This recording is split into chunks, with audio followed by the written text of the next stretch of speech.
Yan ano. Ito yung gusto mong line ano. Ito yan. Yan. Sinunod natin yung nasa photo no. Tapos ito na yung bracket mo no. Samantala wala pa yung sungay dito. Yan dyan simula dito part hanggang dito no? Naka-bend yan dito no. Yan, same here sa kabila, naka-bend yan dito no, para hindi mag-vibrate. Hindi natin gagayahin yung classic na 1970s na no? Nandito nakakabit sa gitna na pag ano no? Hindi bagay sa motor mo yun kasi retro ka no. Ito lang, ito pa kulang dyan no? Yung dito na bracket sa side, nag-iisipan ko kung paano gagawin dahil removable tayo ayan no, removable yan so pag inalis yan, naaalis yan, dapat naalis din yung bracket dito sa gilid no.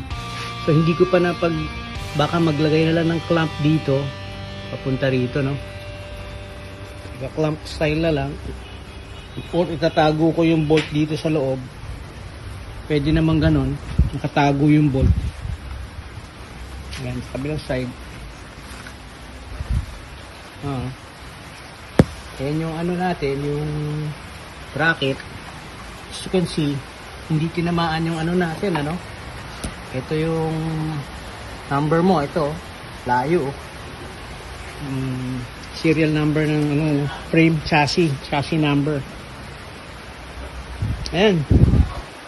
Tapos pare, tanong ko no, ang daming, ba't ganito to, may mga welds? Anyways, yun. Yan, inano ko lang, pinadala lang kita ng video dahil gusto mo ng update no. So, i-update lang kita.